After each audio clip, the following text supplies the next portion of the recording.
वल्जन्नतु लिल्मुवक्किलीन वन्नारु लिल्आसीन।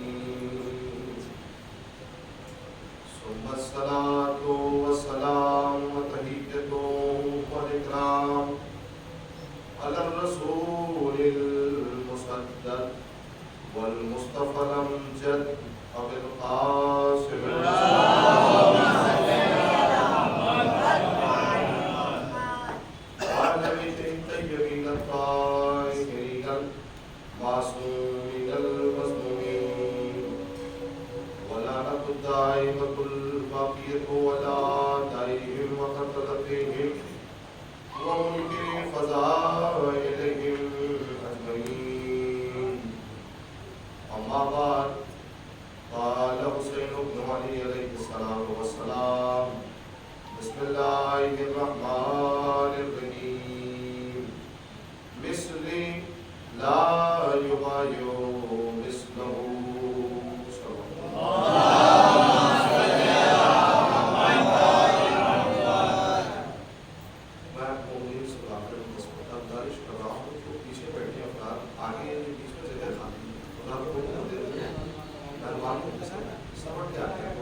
आपने 4 मजलिसें मुसलसल जो है वो इस उन्वान के तहत मुलाज़ा फरमाई और समाज की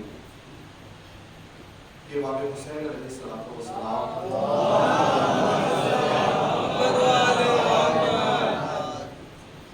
ने वलीद को जो मदीने से चलते वक्त जवाब दिया था वो आज तक बाकी है और जारी सारी है। और इमाम हुसैन ने अपने चाहने वालों पे बड़ा भरोसा दिखाते हुए यजीद को एक चैलेंज भरा जवाब दिया और ये आवाज दी कि सिर्फ मैं तेरे सामने नहीं झुक रहा हूँ, बल्कि जिसका किरदार मेरे किरदार से मिलता होगा, जिसकी रफ्तार मेरी रफ्तार से मिलती होगी, जिसका अखलाक मेरे अखलाक से मिलता होगा, वो कभी तुझ जैसों की बैत नहीं करेगा। आज तक हुसैन इब्न अली का इनकार अपनी जगह पर साबित कदम है और बाकी है। जो इनकार हुसैन ने 1400 साल पहले किया था, आज वही इनकार हुसैनी 1400 साल के बाद कर रहे हैं और ये कह रहे हैं कि देखो हमारे अंदर हुसैन का हौसला है, हुसैन का आसिम है, लिहाजा जो इनकार मेरे मौला ने 1400 साल पहले किया था आज हम उसी पे बाकी हैं। लोगों ने इल्जाम लगाया कि हुसैन इब्न अली हुकूमत को हासिल करना चाहते थे, लिहाजा इमाम हुसैन मदीने से करबला की तरफ जा रहे थे। लोगों ने ये इल्जाम लगाया इमाम हुसैन की तरफ कि हुसैन का मकसद करबला जाने का कुछ और नहीं था, उनका मकसद था हुकूमत का हुसूल, यानी हुकूमत को हासिल करना। अच्छा, मैं अपने इस होशियार मजमे से और भरोसेमंद मजमे से ये पूछना चाहता हूँ, क्या हुसैन इब्न अली हुकूमत के लिए करबला गए थे? बोलिए ना। हुसैन इब्न अली का हुकूमत से कोई ताल्लुक नहीं था। हुसैन इब्न अली हुकूमत के लिए करबला नहीं गए थे। क्यों? इसलिए कि हमने देखा कि हुकूमतें जो सिमटती है ना और इक़्तिदार जो सिमटता है वो 3 चीजों के ऊपर। और से सुनिएगा, आज की मजलिस जो है वो 3 मजलिसों का महासल है, 3 मजलिसों का निचोड़ है जो मैं आपको सुनाने जा रहा हूँ। हुकूमत सिमटती है 3 चीजों पर। इस मजमे में कोई ऐसा आदमी है जिसकी जिंदगी का मकसद 3 चीजों के अलावा हो? गौर से सुनिएगा। हमारी जिंदगी का क्या मकसद है? अच्छा खाना खा सके, अच्छा लिबास पहन सके, तवज्जो फरमाइएगा, और अच्छे से मकान में जिंदगी बसर कर सके।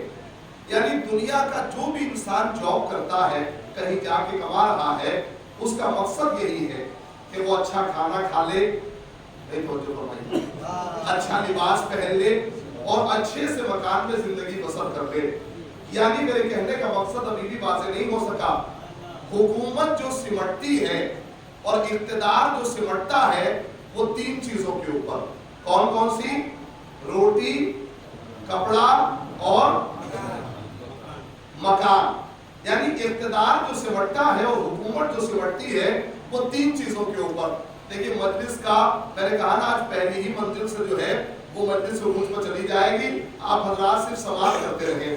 हुकूमत 3 चीजों पे सिमटी, रोटी, कपड़ा और मकान के ऊपर। तुमने इल्जाम लगाया कि हुसैन इब्ने अली हुकूमत के लिए करबला जा रहे हैं, इक़्तिदार के लिए करबला जा रहे हैं। हुकूमत 3 चीजों पे सिमट के आ रही है, रोटी, कपड़ा और मकान के ऊपर।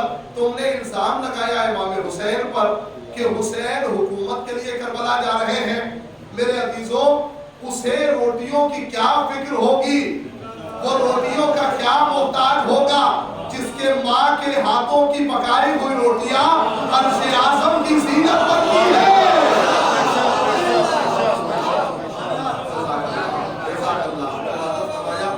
वो रोटियों का मोहताज होगा जिसके माँ के हाथों की पकाई हुई रोटियां अर्श आज़म की तरफ जाती हो। वो रोटियों का मोहताज होगा, वो रोटी के लिए करबला जाएगा या वो रोटी हासिल करने के लिए हुकूमत का मोहताज होगा? नहीं तवज्जो फरमाए मेरे अजीजों, ज़हरा के हाथों की रोटियों में वजन इतना था कि इधर से रोटी जा रही थी तो उधर से सूर्य आ रहा था। माशाअल्लाह। मैंने कहा कि ज़हरा की रोटियों में वजन इतना था कि इधर से रोटी जाती थी तो उधर से सूर्य का नुज़ूल हो रहा था। तो आपने मौलाना फरमाया कि हुकूमत 3 चीजों पर सिमटी। इंशाअल्लाह ये जो गुफ्तगू मैं आप हज़रात से करने जा रहा हूँ, मैंने कहा ये पूरी गुफ्तगू का महासल है करना, ये पूरी गुफ्तगू का मान जो है वो निचोड़ है। 3 चीजों पे हुकूमत सिमटी, रोटी, कपड़ा और मकान के ऊपर। आपने रोटियों का तज़किरा सुन लिया कि हुसैन इब्ने अली रोटियों के लिए करबला नहीं गए। भाई आप मकान की बात करते हैं, ये हम हैं जो मकान के मोहताज हैं, वो मकान के मोहताज नहीं है। उनके लिए नबी की हदीस मौजूद है, इन्नल हसन वल हुसैन सैयदा शबाब अहलिल जन्नह। हसन और हुसैन जवानाने जन्नत के सरदार हैं। भाई जिसका मकान खुद ही जन्नत हो,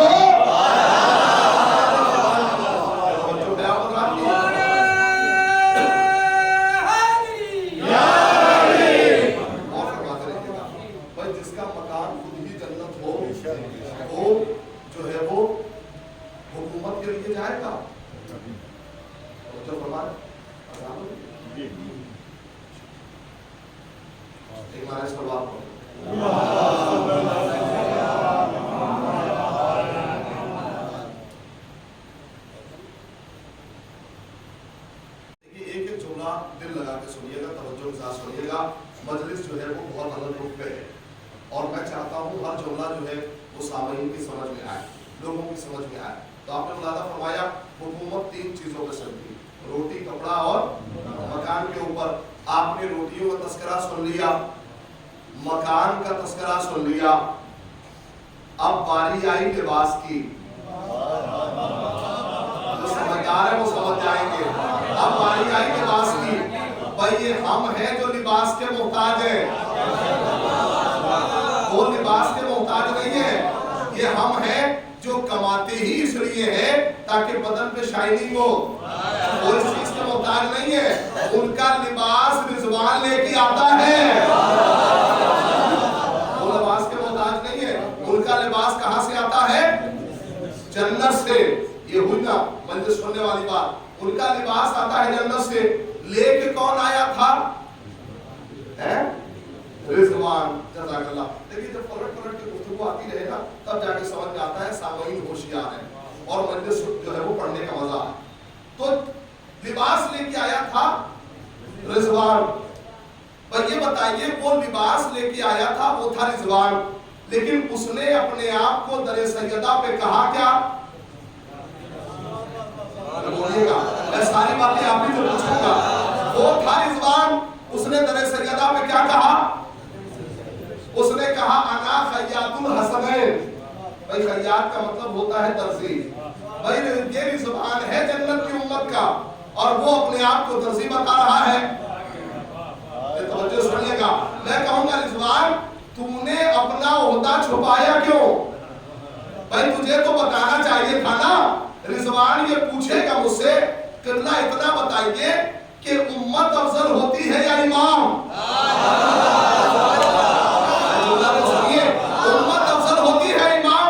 तो मैंने कहा इमाम अफजल होता है। तो कहा सुनिए, अब तक मैं रिजवान था जन्नत की उम्मत का, अब दर्जी हूं जवानाने जन्नत के सरदार।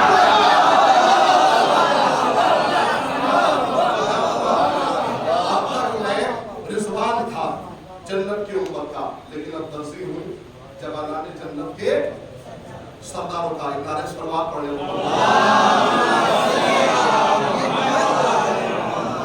लेकिन थोड़ी थोड़ी तवज्जो और बढ़ाइए। वो था रिजवान, उसने अपने आप को कहा क्या? दर्जी। जब प्रमोशन हुआ या डिमोशन है? डिमोशन हो गया। भाई बड़े दरबार का मिजाज ये होता है कि अगर कोई छोटा आदमी भी बड़े दरबार में जाए तो सबसे पहले अपना ओहदा बताता है। तवज्जो फरमाइएगा, अगर कोई सुबह सवेरे आपका दरवाजा आके खटखटाए और आप पूछें कि कौन, और वो कहे कि दर्जी हूं, तो आपका लहजा क्या होगा? आप भी तो कहेंगे क्या सुबह सवेरे नींद खराब करने चले आए। लेकिन अगर सुबह सवेरे कोई आ जाए और दरवाजा खटखटाए, आप पूछे कि कौन हो, और वो कहे कि प्रेसिडेंट का पीए, और वो कहे कि प्रेसिडेंट का पीए हूं, या आपके यहाँ का विधायक कौन है, अगर उसका नाम ले ले कि मैं फला का आदमी हूं, तो ये बताइए कि चाय नाश्ते के बगैर आप भेज देंगे उसे?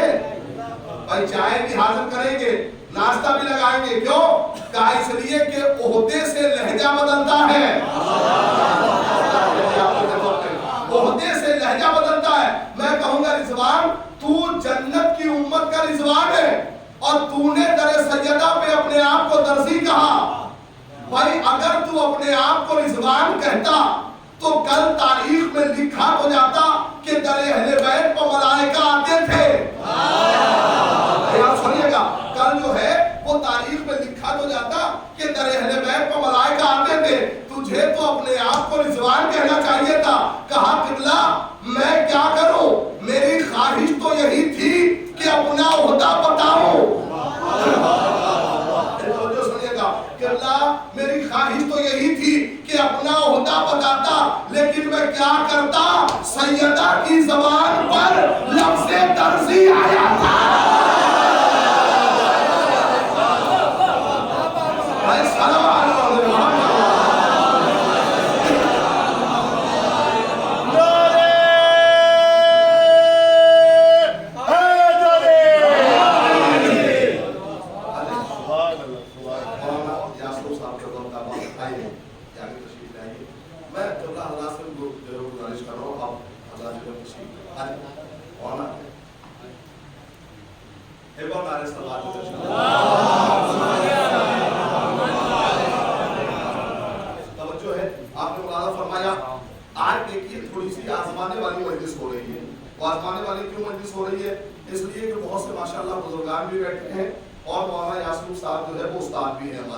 तो लिहाजा आज थोड़ी आजमाइश वाली मजलिस इसलिए है कि अपने आप को थोड़ा सा आजमाने वाली बात है। मजलिस कैसे आजमाइश वाली हो रही है, कहने लगे सुनिए।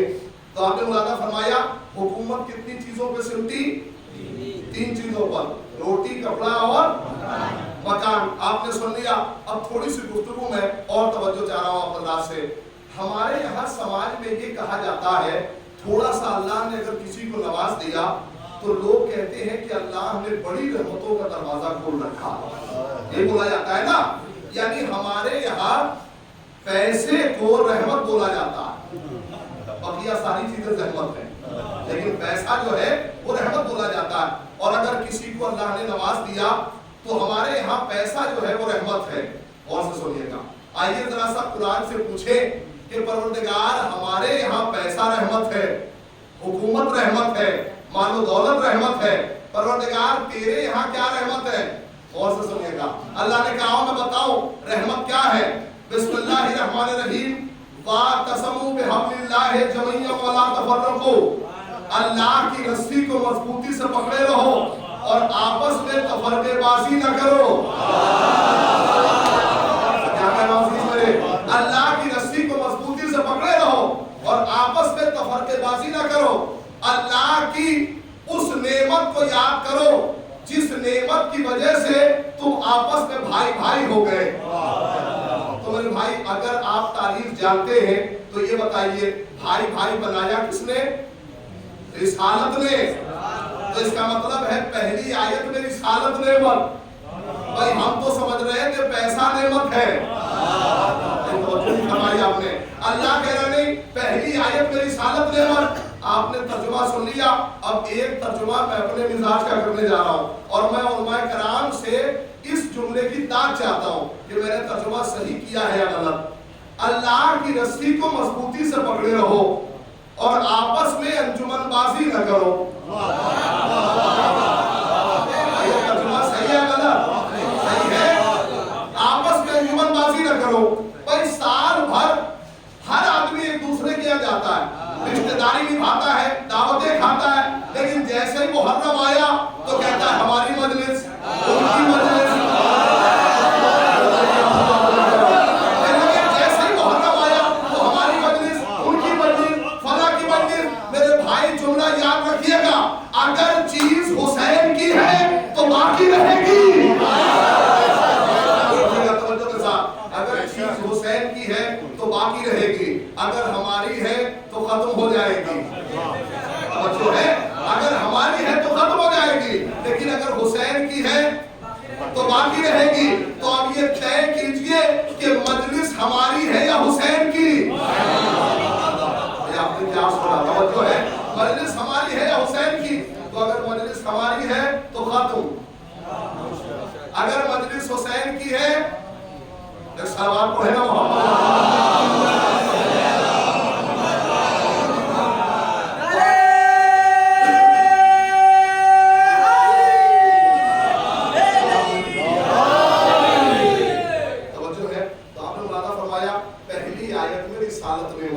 और हम और आप जो है वो माशाल्लाह पैसे को नेमत समझ रहे थे।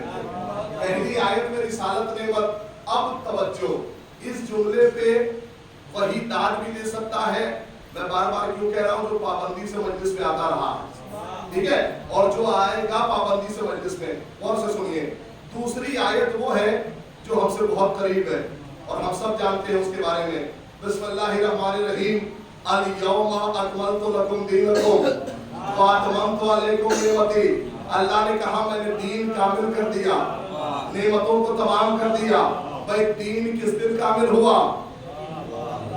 बोलिए ना, गदीर में। नेमतें कब कामिल हुई? गदीर में। गदीर में किसकी विलायत का ऐलान हुआ? इमामत की। तो पहली आयत में रिसालत नेमत, दूसरी आयत में इमामत नेमत। अब मैं आयत भी सुनाऊंगा, इतना दामन वक्त में गुंजाइश नहीं, बस तर्जुमा करके सुनाऊंगा। तीसरी आयत में अल्लाह ने कुरान को नेमत कहा, चौथी आयत में काबा नेमत। अब नेमतें कितनी हुई? 4। रिसालत, इमामत, कुरान और काबा। हर मुसलमान मुसल्ले पे खड़ा होकर कहता है परवरदिगार उसका रास्ता दिखा जिस पे नेमतें नाज़िल फरमाई। मेरे अल्लाह उसका रास्ता दिखा जिस पे नेमतें नाज़िल फरमाई, उसके रास्ते से बचा जिस पे गज़ब नाज़िल फरमाया। भाई ये कमाल की बात है, तुम पंजगाना मुसल्ले पे खड़े होके कहते हो उसका रास्ता दिखा जिस पे नेमत नाज़िल फरमाई। नेमतें हैं 4, रिसालत, इमामत, कुरान और काबा। नेमत है 4। भाई तुम दोहराते ही रहोगे या तलाश भी करोगे? तुम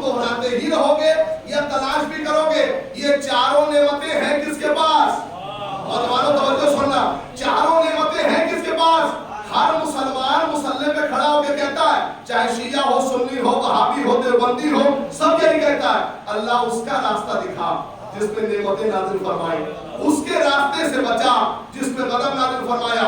लेकिन मुसलमान दुआ तो बहुत करता है, लेकिन कभी तलाश नहीं करता कि ये नेमत वाला रास्ता है किसका। आओ मैं दिखाना चाहता हूँ, चारों नेमतें हैं किसके पास। ज़ानू पर अल्लाह ने रिसालत को बिठाया, नस्ल में इमामत को दिया, बेटे की विलादत को काबा और घर में कुरान उतार दिया। ये चारों नेमतें जिसके पास है, उस अकेले का नाम अबू तालिब है।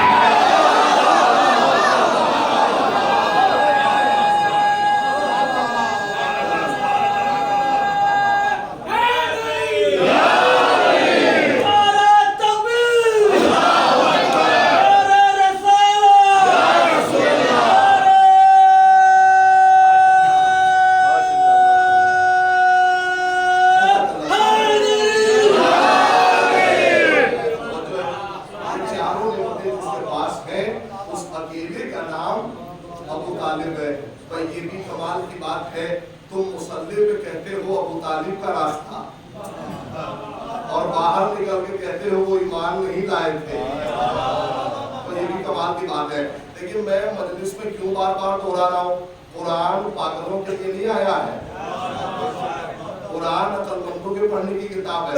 तो जो फरमा रहे हैं मुसल्ले पे कहते हो अबू तालिब का रास्ता, उसके बाद चार नेमतें हैं, ज़ानू पर रिसालत है, नस्ल में इमामत है, बेटे की विलादत को काबा है। और मैं अपनी दलील नहीं दे रहा हूं, नौजवानों जाके सुनना। सऊदी अरब से अभी 10 साल पहले किताब छपी, हजरत अली की जंगों का नक्शा किताब का नाम है, और हाकिम नैशापुरी की लिखी हुई किताब है। नेट पे सर्च करना कभी मौका मिले तो। हाकिम नैशापुरी की किताब है, 10 साल पहले छपी सऊदी अरब से। इतना बड़ा हवाला हो ही नहीं सकता, सऊदी अरब से कोई किताब छपे मुसलमान न जाने, ये कैसे मुमकिन है। मैंने जब किताब खोला नेट पे तो मैंने देखा कि सबसे पहले मुकदमा पढ़ा, तो मैंने देखा कि मेरे काम की बात तो मुकदमे में ही है। मैं किताब जाके बाद में पढ़ूंगा, मुकदमा पहले आपको सुना लूं। नौजवानों सुनना, आखिरी मजलिस है।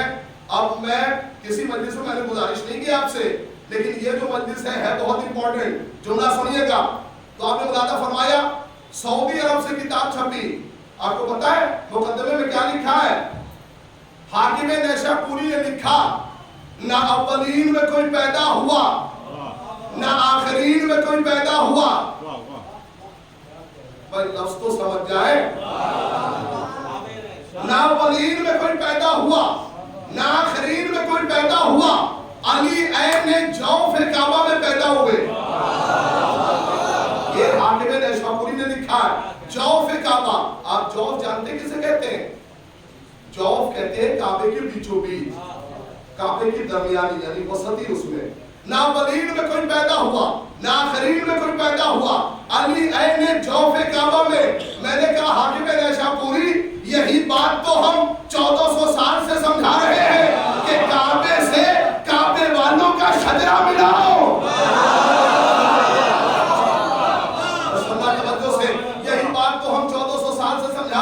काबे से काबे वालों का शजरा मिलाओ। हमारा अव्वल भी यही आया था, हमारा आखिर भी यही आया।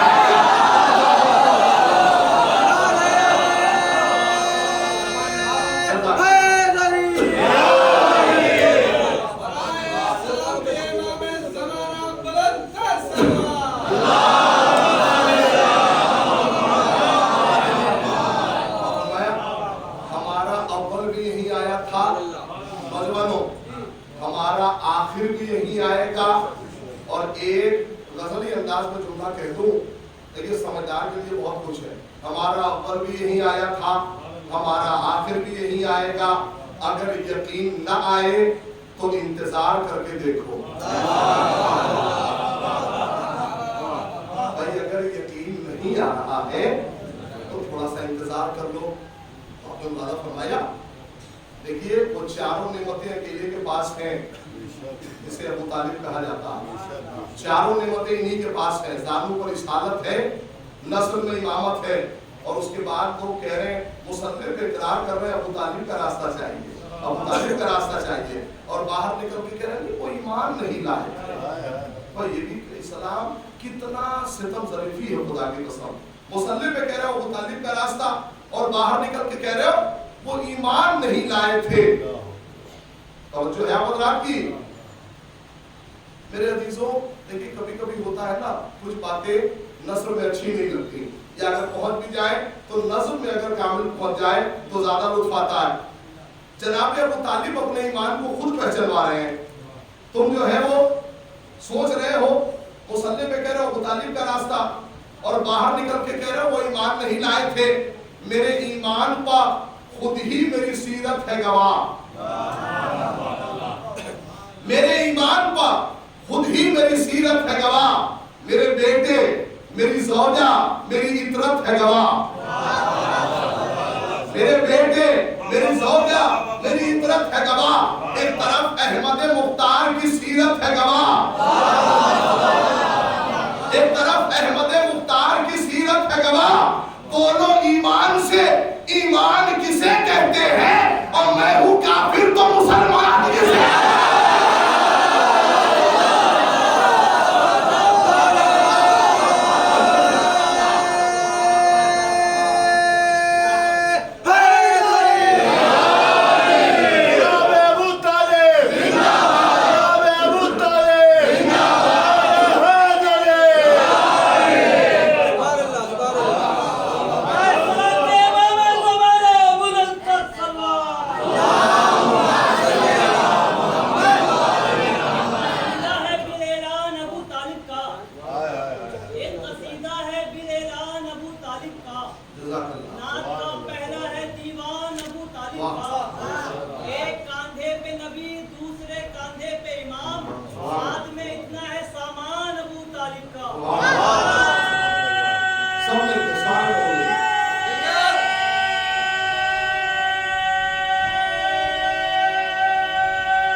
यानी अगर मैं किसी स्कूल का प्रिंसिपल हूं तो मैं चाहता हूं मेरा बेटा ही मेरे बाद बैठे, होता है कि नहीं होता। मैं अगर शायर हूं तो मैं चाहता हूं ये जो तमगा है मेरे बाद मेरे बेटे को मिल जाए। तो कुछ चीजें विरासत में तब्दील होती हैं। भाई हम ये बात कब मानते तुम्हारे कि हुसैन इब्न अली हुकूमत के लिए करबला गए थे। तुम्हें तारीख में दिखाना पड़ेगा कि कभी हुसैन के बाबा अली ने कभी दुनिया की ख्वाहिश की हो। दोस्तों तवज्जो, कभी अली ने कभी दुनिया की ख्वाहिश की, तुम्हें दिखाना पड़ेगा, तब जाके आप हुसैन इब्न अली पे इल्जाम लगाओगे। अली ने कभी दुनिया की ख्वाहिश नहीं की।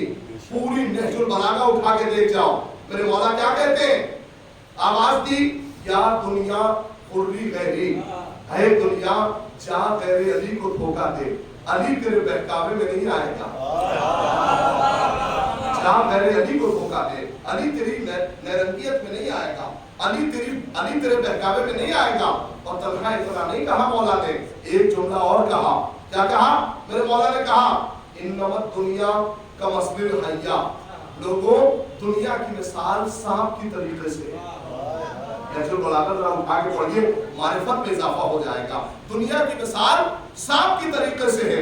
लय्युल मस्सुहा, नौजवानों पे लगाना, लय्युल मस्सुहा, आप सांप को छुइए, कितना नर्म नाजुक होता है, कितना जाज़िब नजर होता है।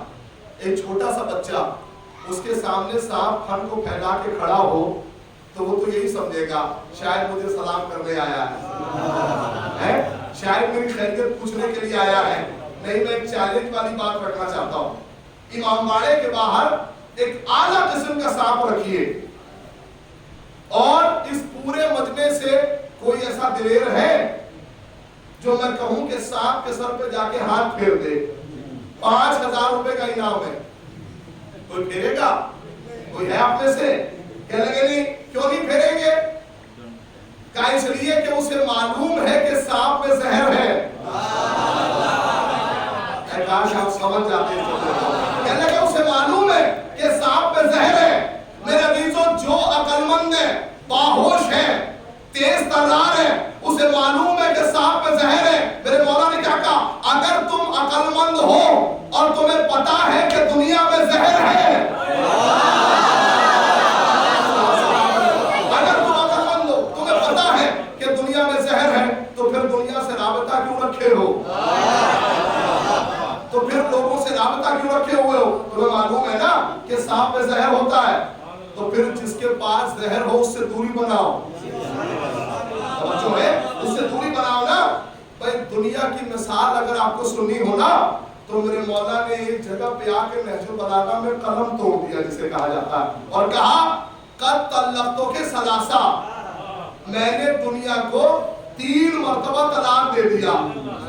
कितनी बार? 3 मरतबा। मैंने दुनिया को 3 मरतबा तलाक दे दिया। भाई ये शरीयत का मसला है। अगर कोई किसी को 3 तलाक दे देना तो दोबारा उससे रुजू नहीं कर सकता। भाई अब तो 3 तलाक सभी जान गए। आप समझना नहीं चाहते तो मैं क्या करूं? कहते अब तो 3 तलाक सभी जान गए। अब तो सबको पता चल गया कि 3 तलाक होता क्या है। 3 तलाक कहते किसे हैं? इतना शोर हो रहा है मीडिया में, सबको पता है। फिर मौला ने क्या कहा? मैंने दुनिया को 3 मरतबा तलाक दे दिया। यानी ये ऐसा तलाक है कि अब अली भी रुजू नहीं कर सकते। क्या सुना आपने? अब मेरे मौला रुजू नहीं कर सकते। मेरे मौला ने क्या कहा? भाई जिस दुनिया को अली 3 मरतबा तलाक दे चुके हो, भला शरीयतों का खालिक हुसैन उसे अपनाने की कोशिश क्यों करे? नहीं जानते, इमाम हुसैन नहीं जानते इस दुनिया को मेरे बाबा 3 मरतबा तलाक दे चुके हैं, लिहाजा मैं इसे कभी नहीं अपनाऊंगा। आप बहुत अच्छा सवाल कर रहे हैं, बहुत अच्छा सुन रहे हैं। देखिए सिलसिला बहुत करीब हो रहा है आपसे, लेकिन है बड़ी यहाँ से और मुतबर गुफ्तगू है, और मुतबर गुफ्तगू है। अगर आपको इमाम हुसैन के इस जुमले की वजाहत चाहिए ना, वो जो जुमला मेरे मौला ने कहा था कि मिसली ला युबायु मिसलहु, कि मुझ जैसा तो जैसे कि बैत नहीं कर सकता, तो पहले इसे समझना होगा। आप लोगों ने सिर्फ और सिर्फ या तो जनाब सज्जाद का खुतबा सुना या जनाब ज़ैनब का खुतबा सुना। आज मैं आपको एक खुतबा सुनाने जा रहा हूं जिसे कहा जाता है खुतबा इमाम हुसैन। खुतबा इमाम हुसैन, और खुतबा भी दिया है शब आशूर इमाम हुसैन ने, और उस खुतबे से इस जुमले की वजाहत होगी कि इमाम हुसैन कहना क्या चाह रहे हैं। एक एक आदमी तवज्जो सुनना, दिल लगा के सुनिएगा। इमाम हुसैन क्या कह रहे हैं? इस जुमले की वजाहत मौला हुसैन कह रहे हैं अकरमतना बिन नबुव्वा, मैं अल्लाह की हम्द कर रहा हूँ, उसकी तारीफ कर रहा हूँ कि उसने नबुव्वतों के जरिए से मुझे इज्जत दी। ये शब आशूर का खुतबा है, दिल लगाना। क्या इमाम हुसैन कह रहे हैं? इमाम हुसैन ने इज्जत का सबब किसे बताया है? माशाल्लाह, अगर कोई आदमी बोले तो जोर से बोले। इमाम हुसैन ने इज्जत का सबब बताया नबूवत को, यानी इमाम बताना ये चाहते हैं जब तक सबब रहता है इज्जत रहती है। अगर सबब खत्म हो जाए तो इज्जत भी खत्म हो जाती है। मैं अपने असातिज़ा से दाद चाहता हूँ, किबला तवज्जो, क्या अगर जब तक सबब रहता है इज्जत रहती है। अगर किसी की पैसे की वजह से समाज में इज्जत है ना, तो जब तक पैसा है इज्जत है।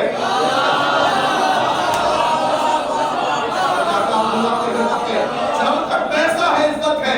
जिस दिन पैसा खत्म हो जाएगा इज्जत का भी जनाजा उड़ जाएगा। तो क्या? इसलिए कि इज्जत का सबब गलत बना लिया, सबब गलत बना लिया। अगर किसी की ओहदे की वजह से इज्जत है तो जब तक ओहदा है इज्जत है। जिस दिन ओहदा खत्म, इज्जत भी खत्म हो जाएगी। भाई मैं गवर्नमेंट सर्विस में हूँ, मिसाल मान लीजिए, फॉर एग्जाम्पल सपोज दैट मैं गवर्नमेंट सर्विस में हूँ, अल्लाह ने मुझे रेड लाइट गाड़ी से नवाजा है। मिसाल समझ के सुनिएगा, मैं जब ट्रैफिक में निकलता हूँ तो मेरी इज्जत की खातिर ट्रैफिक हटाया जाता है, क्योंकि मैं ओहदे पे हूँ। ठीक है, आज मैं ओहदे से माजूल हो गया, हटा दिया गया, पता चला मैं खुद ही ट्रैफिक में फंसा। क्यों? क्या? इसलिए कि मैंने इज्जत का सबब गलत बना दिया। मेरा होशियार मजमा है, मैं मेहनत करना चाहता हूँ आपके सामने, मैंने इज्जत का सबब गलत बना लिया। इमाम हुसैन क्या कह रहे हैं? अकरमतना बिन नबुव्वा, मैं अल्लाह का शुक्र अदा कर रहा हूँ कि उसने नबुव्वत के जरिए से मुझे इज्जत दी, यानी इज्जत का सबब बताया नबुव्वत को। यानी इमाम कह रहे हैं कि जब तक नबुव्वत है तब तक मैं बाइज्जत हूँ, जब तक नबुव्वत है तब तक मैं इज्जत वाला हूँ। भाई आपने अभी मगरबैन ने अजान कही ना, अजान में आप क्या कहते हैं? अशहदु अन्ना मुहम्मदन रसूलुल्लाह। तर्जुमा क्या करते हैं? मोहम्मद अल्लाह के रसूल थे या है? मोहम्मद अल्लाह के रसूल थे या है? अगर किसी मुसलमान ने ये तर्जुमा कर दिया कि मोहम्मद अल्लाह के रसूल थे तो ईमान रोशन, ये तर्जुमा नहीं कर सकता कि मोहम्मद अल्लाह के रसूल थे, ये कहेगा कि मोहम्मद अल्लाह के रसूल है।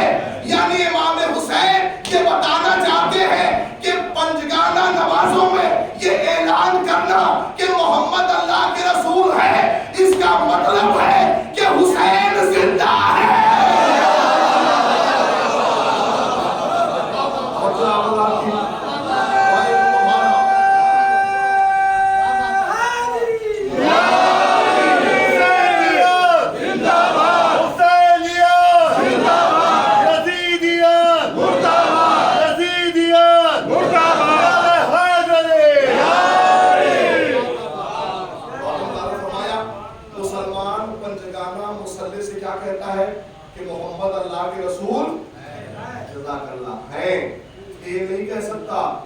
ईमान चला जाएगा, ईमान रोशत हो जाएगा, लिहाजा कहना यह है मोहम्मद अल्लाह के रसूल है।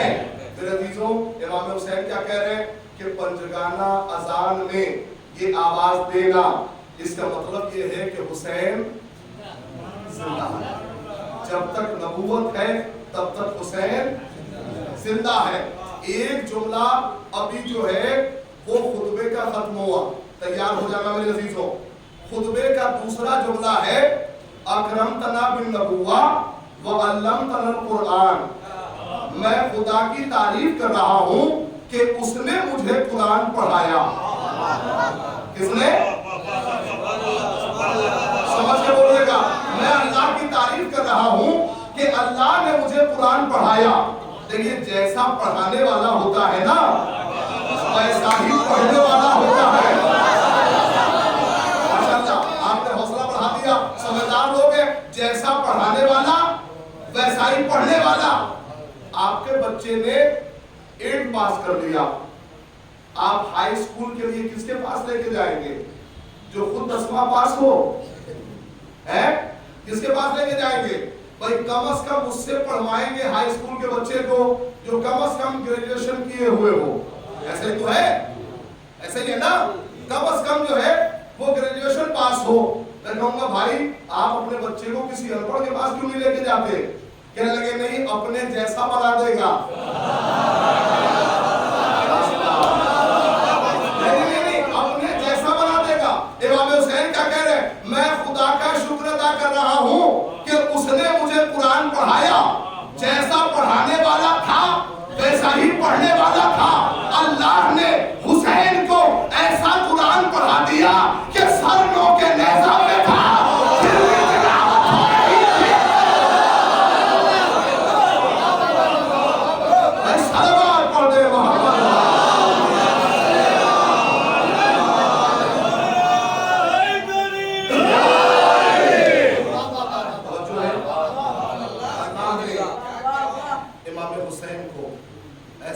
पढ़ा दिया कि सर मौके नेज़ा में था, फिर भी तिलावत कर रहा था। क्योंकि जो असर कुरान का है वही असर अहले बैत अतहार का है। क्या सुना आपने? तो थोड़ा दिल लगाइएगा। और जो असर कुरान का है ना वही असर अहले बैत अतहार का है। दिल लगाइएगा। मैं बड़ी खूबसूरत मंजिल पे आ गया हूं, तवज्जो सुनिएगा। जो असर कुरान का वही असर अहले बैत अतहार का। कुरान में क्या लिखा है? बिस्मिल्लाहिर्रहमानिर्रहीम वनुनज़्ज़िलु मिनल कुरआनि मा हुवा शिफ़ाउन व रहमा। अल्लाह कह रहा है मैंने जो कुछ भी कुरान से नाज़िल किया वो शिफा है और रहमत है। क्या है? शिफा है और रहमत है। लेकिन आगे की आयत बड़ी खतरनाक रखी जाकिर भाई। कौन सी आयत? वला यज़ीदु ज़ालिमीन इल्ला खसारा, कि जितने जालिम हैं वो सब घाटे में हैं। ए मेरे अल्लाह, तवज्जो सुनिएगा, ए मेरे अल्लाह, एक तरफ रहमत का तस्करा, एक तरफ कह रहा है जितने जालिम हैं सब घाटे में हैं। तवज्जो, दिल लगाइएगा, दिल लगाना शर्त है, तब जाके जुमला समझ में आएगा। परवरदिगार, हम तो पहले से ही बदनाम है कि हमारे यहाँ 40 पारे का कुरान है। हम तो पहले से ही बदनाम है, ऊपर से और बदनाम कर रहा है कि मोमिन पढ़ेगा तो अलग असर है। कुरान की आयत है, मोमिन कुरान पढ़ेगा तो असर अलग, काफिर पढ़ेगा तो असर अलग। ये आपने सुना ना, वला यज़ीदु ज़ालिमीन इल्ला खसारा। परवरदिगार, अगर कुरान एक है तो फिर जितना असर हम पे है उतना ही काफिर पे होना चाहिए, उतना ही मुनाफिक पे होना चाहिए। क्या लगे? नहीं। एक मिसाल दूं भाई, बारिश हुई तो जितना पानी हमारे आंगन में बरसेगा या सुन भाई उतना ही पानी गैरों के आंगन में बरसेगा। ऐसा ही है कि नहीं है? क्या लगे? नहीं मौलाना, ये वाली मिसाल फिट नहीं होगी यहाँ पे। हमने कहा फिर कौन सी? अब जो मैं मिसाल देने जा रहा हूँ वो बुजुर्ग बेहतर जानते हैं। हर पानी बराबर नहीं होता। एक पानी है आबे नैसा। इस पानी की खासियत ये है कि सांप के मुंह में जाता है तो जहर बना देता है। सांप के मुंह में जाता है तो जहर बना देता है, सीप के मुंह में जाता है तो बुहर बना देता है। इस पानी की खासियत ये है। परवरदिगार, मोमिन कुरान पढ़े तो फायदा, जालिम कुरान पढ़े तो नुकसान। तो ये अगर कुरान है तो अहले बैत मिसले कुरान है, अहले बैत कुरान की तरह है। तो कुरान का ये असर कि मोमिन पढ़े तो फायदा, जालिम पढ़े तो नुकसान। तो अहले बैत का क्या असर है? कहा सुनो, अगर खून हुसैन खान पर गिर जाए तो खाके शिफा।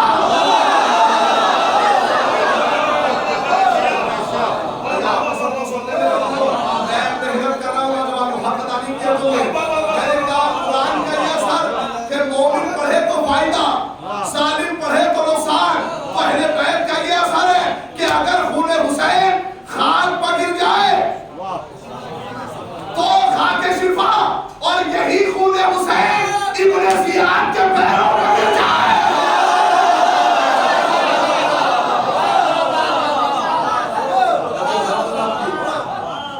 हुसैन खाक पर गिरता,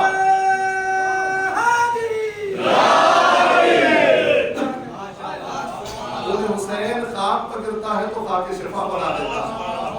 इब्ने ज़ियाद के पैरों पर गिरता है तो नासूर बना देता। तवज्जो है आपकी?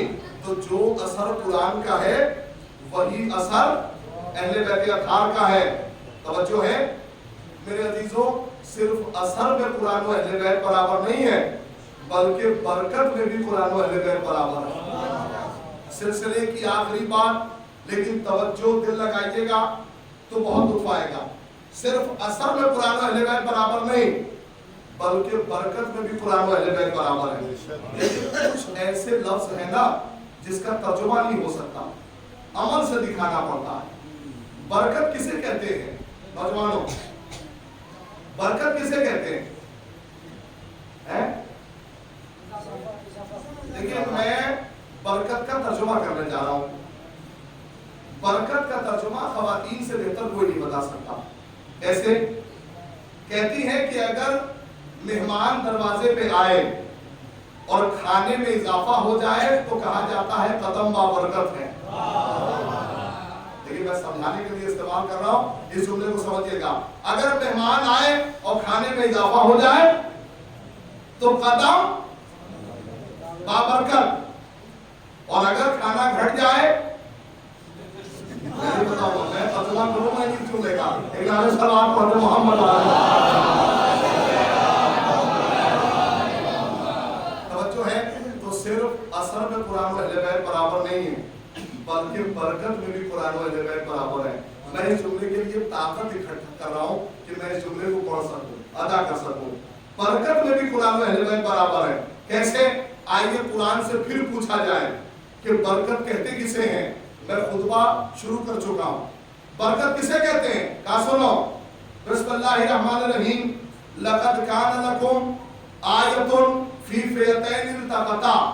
अल्लाह ने कहा कि दो गिरोह आपस में लड़े, दो गिरोह आपस में दरगीर हुए, एक काफिरों का गिरोह था, एक मोमिनों का गिरोह था। अल्लाह ने कहा ये जो मोमिन है ना, ये जो ईमान वाले हैं, इनका कमाल ये है कि यरौनहुम मिसलैहिम रायल ऐन, कि जो मोमिन है ना, इनका कमाल ये है कि ये है तो कम लेकिन दिखाई देते हैं ज्यादा।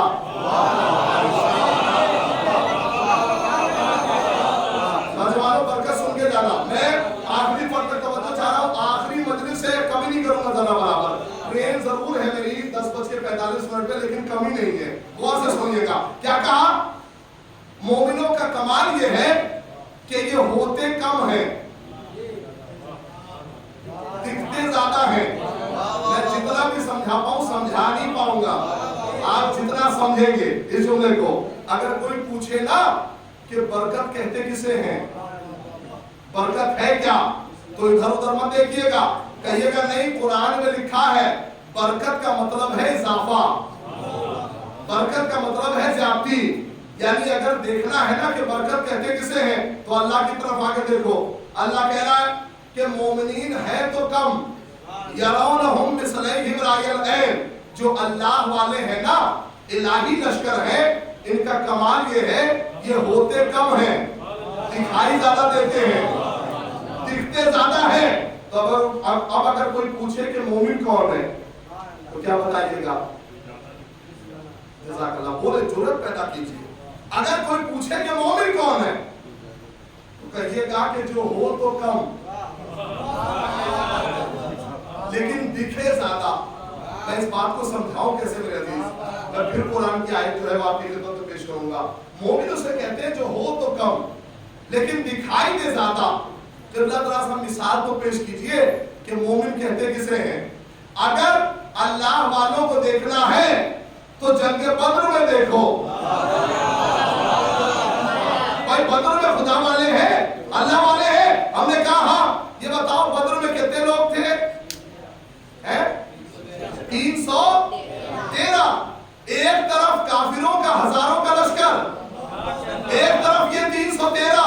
अल्लाह कह रहा डरना मत, घबराना मत, तुम हो तो कम लेकिन वहां दिख रहे हो ज्यादा। ये कुरान है, मैं कहा लेके जाओ, कुरान पढ़ जाओ। तुम हो तो कम लेकिन वहां दिख रहे हो ज्यादा।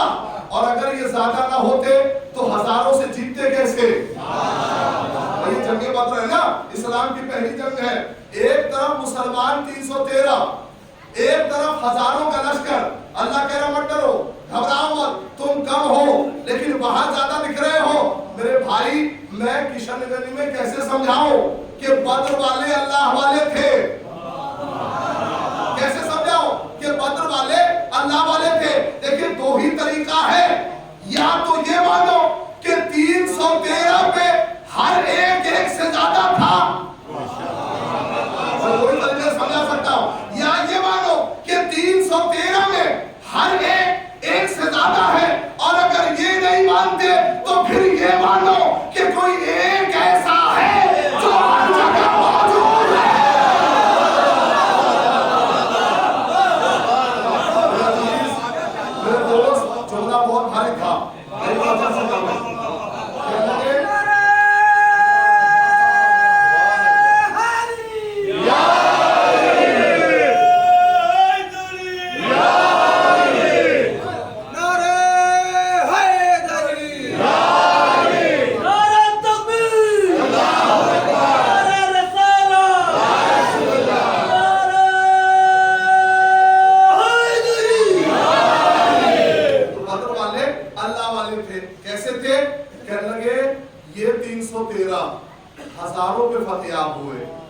हारों के जीते। तो या तो ये मानो 313 में हर एक से ज्यादा है, और अगर ये नहीं मानते तो फिर ये मानो कि इनमें कोई एक ऐसा है जो हर जगह, इससे साफ नहीं हो सकता मेरे, इससे फाइन डिफाइन नहीं हो सकता, जो हर जगह मौजूद है। तो मौलाना एक मिसाल तो आपने दे दी कि बद्र में अल्लाह वाले हैं। अब कहां दिखाइएगा कि अल्लाह वाले कहते किसे हैं? मैंने कहा अगर अल्लाह वालों को देखना है ना, नौजवानों तुम्हारी बारी है, अगर अल्लाह वालों को देखना है तो हिजबुल्लाह को देखो।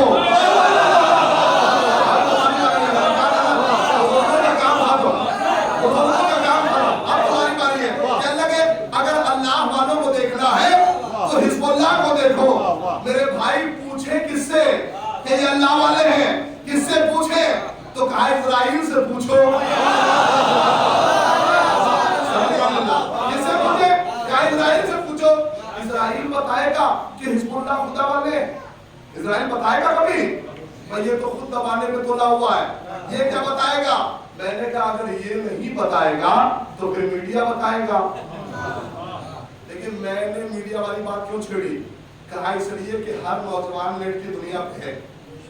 सारे नौजवान कम से कम देखिए, मोबाइल चलाना बुरा नहीं है, लेकिन यूज सही हो, जो है यूज सही होना चाहिए। कभी कभी इन चीजों पे भी वक्त दिया कीजिए। जुमला सुनिए, अगर इजराइल नहीं बताएगा कि हिजबुल्लाह खुदा वाले हैं तो नेट बताएगा। सुनिए इजराइल ने क्या कहा था? 13 दिन के अंदर लेबनान पे कब्जा कर लेंगे। आप तारीख मत भूलिएगा, एक नौजवान की तारीख ना भूले। 13 दिन के अंदर लेबनान पे कब्जा कर लेंगे। हुजूर 13 दिन नहीं लड़ा इजराइल, 3 महीना लड़ा, 3 महीना। और जब हार के वापस आया, नहीं मैंने इतना अदबी जुमला कैसे इस्तेमाल कर लिया, हार के वापस नहीं आया, मुंह की खा के वापस आया।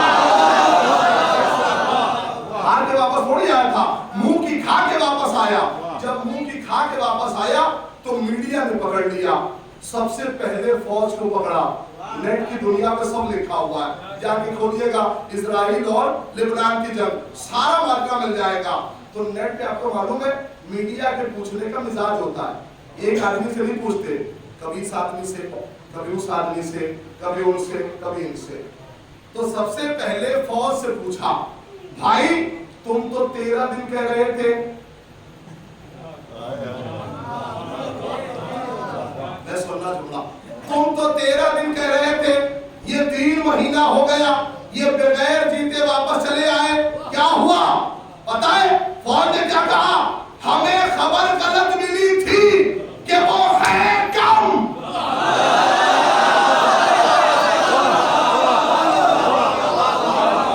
मेरे जितनी ताकत कहिएगा मैं उतनी लगाऊंगा, लेकिन मुझे रिस्पॉन्स चाहिए इस वजह से। हमें खबर गलत मिली थी कि वो है, और अब तो अल्लाह वालों को समझ लो होते कम है। अब तो खुदा वालों को समझ लो ये होते कम है, लेकिन जज़ाकल्लाह, लेकिन दिखते ज्यादा हैं, दिखाई ज्यादा देते हैं। एक मरतबा क्या हुआ, जब फौज से पूछ चुके तो फिर मीडिया जो है वो सरकार के पास लेके आए। अब सरकार से पूछा, भाई फौज भाग आई थी तो क्या हुआ? तुम तो रुक जाते।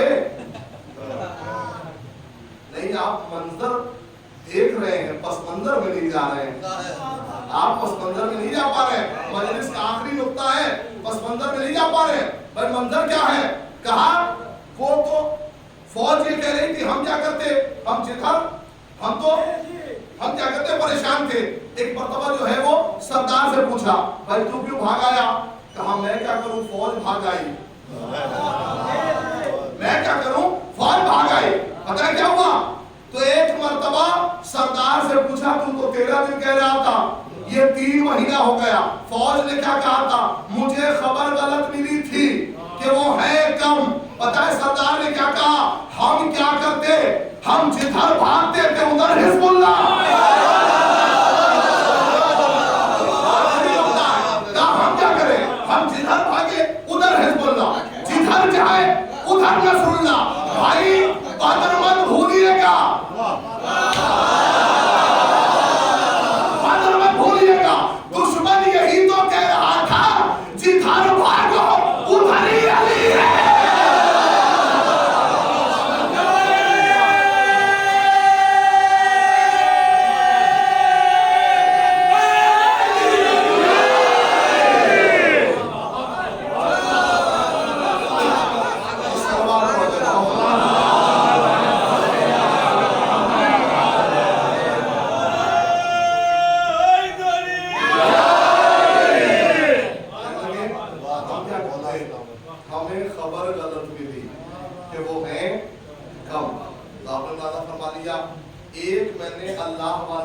दिखाया बद्र में, एक अल्लाह वालों को दिखाया हिजबुल्लाह को। भाई इसका तो नाम ही हिजबुल्लाह है, तो इससे बेहतर कौन अल्लाह वाला होगा, कौन खुदा वाला होगा? इसका तो नाम ही हिजबुल्लाह है। तवज्जो है, अल्लाह वालों को देखना चाहते हैं, मजलिस का आखिरी नुक्ता, आखिरी जुमला, अल्लाह वालों को देखना चाहते हैं तो मेरे साथ करबला आइए। सुनिएगा जुमला, अल्लाह वालों को देखना चाहते हैं करबला आइए। ये बताइए करबला में कितने थे? हैं? 72। करबला कोई पिछले साल हुई थी? 1400 साल से ज्यादा हो गए, लेकिन खुदा की कसम हुसैनी है जो मिटने का नाम नहीं ले रहे हैं।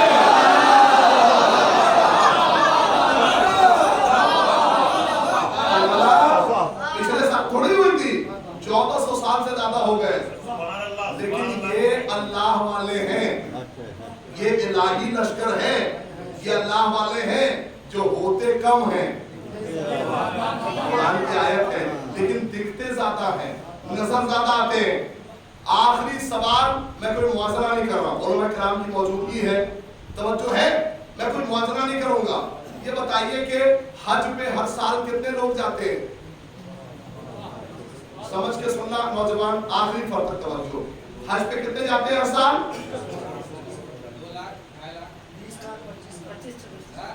आप सोचिए, आप जब मजमे में इख्तलाफ हो गया तो उलमा का इख्तलाफ जायज है नहीं जायज है? हैं? कहने लगे हज पे हर साल देखिए जाने वालों की तादाद 25 लाख, जो 2 साल पहले का याद कीजिए, कोरोना वाला नहीं, 25 लाख, 27 लाख, इससे ज्यादा लोग हज पे नहीं जाते। हज पे जाने वाले 25 लाख, करबला जाने वाले नहीं करूंगा मुआवजा, आखिरी जुमला है, हज पे जाने वाले 25 लाख, करबला जाने वाले करोड़ों में। कोई मुआवजा नहीं कर रहा हूं, लेकिन हर हाजी से नहीं, हर जायर से पूछना चाहता हूं, भाई तुम हज पे क्यों नहीं गए? भाई सारी बरकत वाली चीजें तो हज में है, नहीं समझे आप अपनी? भाई हजर अस्वद हज में, काबा हज में, सही हज में, तफसीर हज में, कुर्बानी हज में, सब तो हज में है। तुम लोग करबला क्या करने आए हो? करबला वाले जवाब देंगे सारी चीजें हज में हो, लेकिन शफाअत करने वाले करबला में है।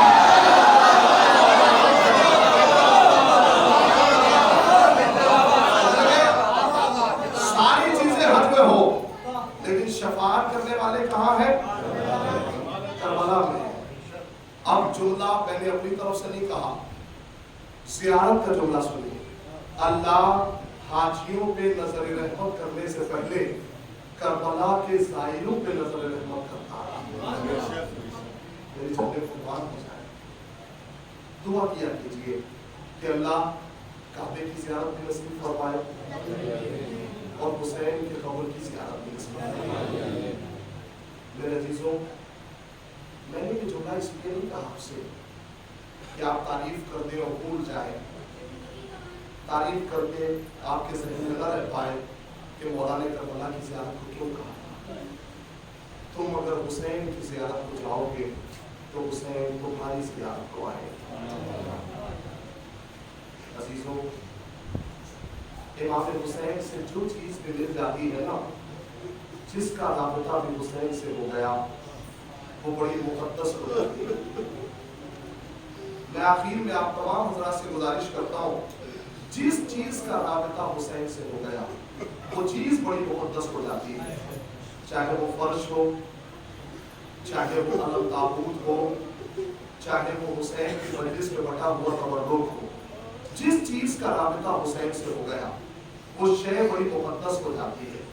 तो अब बताओ कि हुसैन की मजलिस में बैठा हुआ तबर्रुक कैसे लेना चाहिए, उसका एहतराम कैसे करना चाहिए। पहले के उलमा जितने भी थे ना, वो तबर्रुक लेते थे तो चूमते थे, तबर्रुक लेते थे तो एहतराम करते थे। मेरे अजीजों, हुसैन की मजलिस में बैठा हुआ तबर्रुक है, लिहाजा कितना एहतराम करना चाहिए।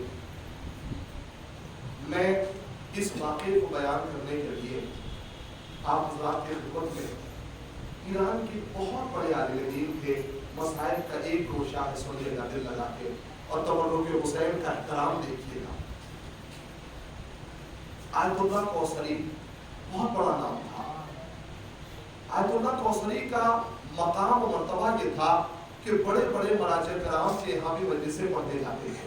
बड़े बड़े आयतुल्लाह के यहाँ भी मजलिस पढ़ने जाते थे। सुबह से लेकर शाम तक मजलिसें पढ़ रहे हैं।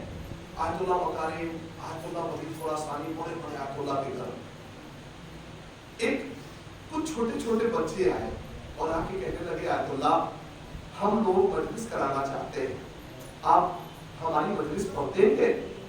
तो कहने लगे नहीं, आज मेरे पास वक्त नहीं है, मैं मजलिस नहीं पढ़ पाऊंगा, मेरे पास वक्त नहीं है।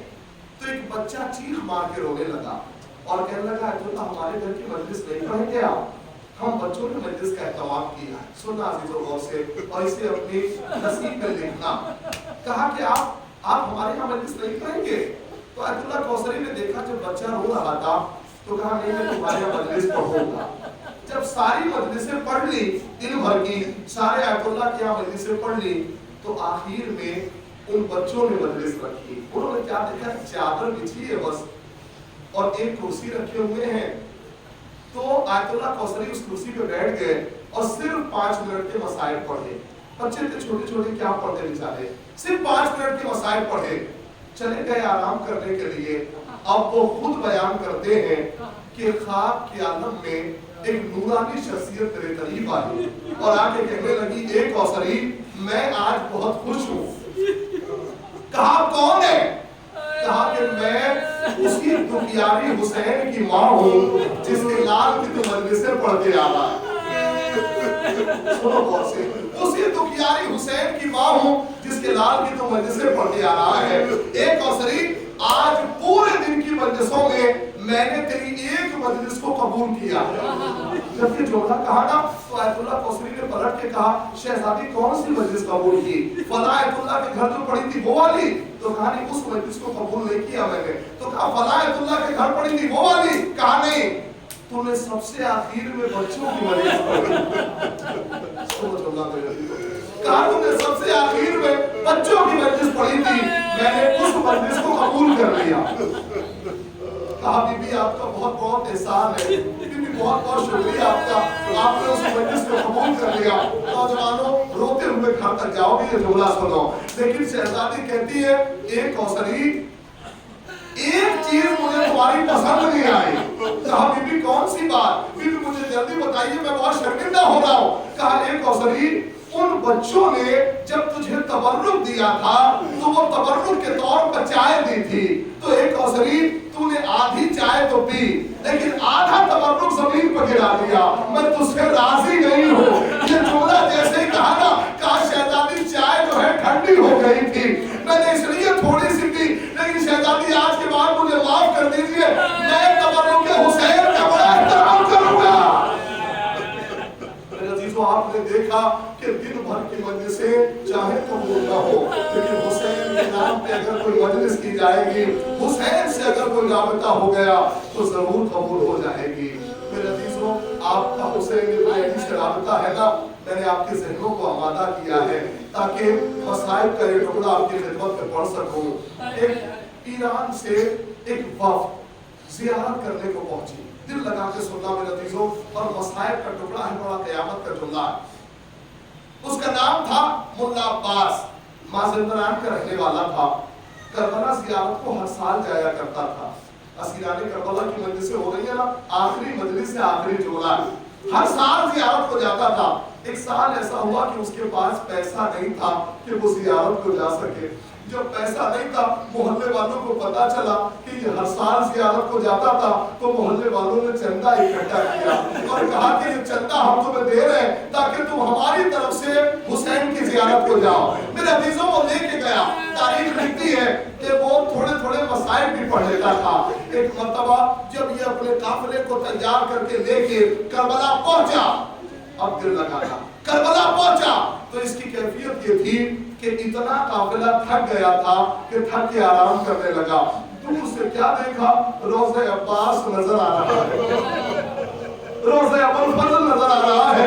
एक मर्तबा कहता है मुल्ला अब्बास, कहा नौजवानों हम पे तूफ है, ये दूर से रोज़े अबुल फजल नजर आ रहा है, तुम लोग थक गए हो, थोड़ा सा हिम्मत करो, थोड़ा सा उठो और आओ हम चलते हैं वहां तक।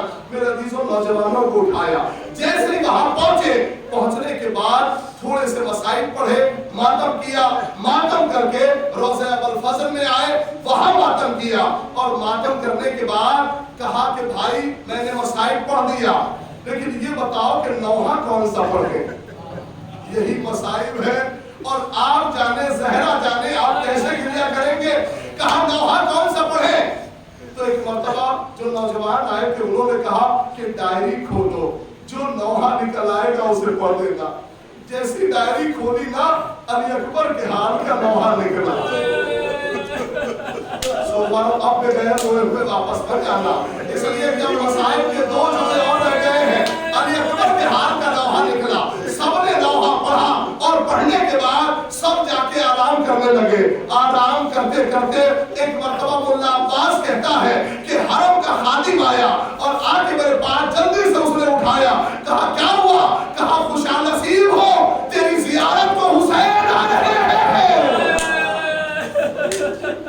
नहीं, ऐसे गिरिया नहीं मेरे अजीजों, जो गिरिया का हक है वैसे गिरिया करना।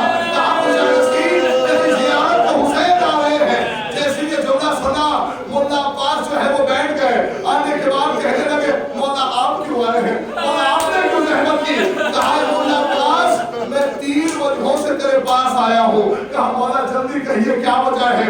कहा सुन, पहली बात तो ये कि जब भी कोई यहाँ से पलट के अपने वतन जाना, तो जो भी मेरा चाहने वाला हो उसे मेरा सलाम कहना। अल्लाह नवाजों पर रहमत नाज़िल फरमाए, अल्लाह आपको कोई गम न दे। सवाए बदर हुसैन के यहाँ जब पलट के जाना, तो जो मेरे चाहने वाले हो उन्हें मेरा सलाम कहना। कहा आका जल्दी से कहिए और कौन सा काम है। मेरा दी तो सुनो, कहा जो भी काम बनामे हुसैन हो उसमें शिरकत करना। सुनो, फला बस्ती में एक मेरा चाहने वाला रहता है, जब अज़ादार आते हैं ना, तो जहाँ अज़ादार की नालें उतरती है वहाँ वो आदमी बैठता है और अपने हाथों से चप्पलों को सीधा करता है। उसे जाके हुसैन का सलाम कहना। तमाम सम्मानो, आखिरी जुमला है जो रोने का हक है वो अदा कीजिएगा। मौला कहते हैं और आखिरी जुमला ये है कि अब जब कभी करबला आना और मेरा रोजा हो और शबे जुमा हो, तो अली अकबर के नाम का मसाइल मत पढ़ना।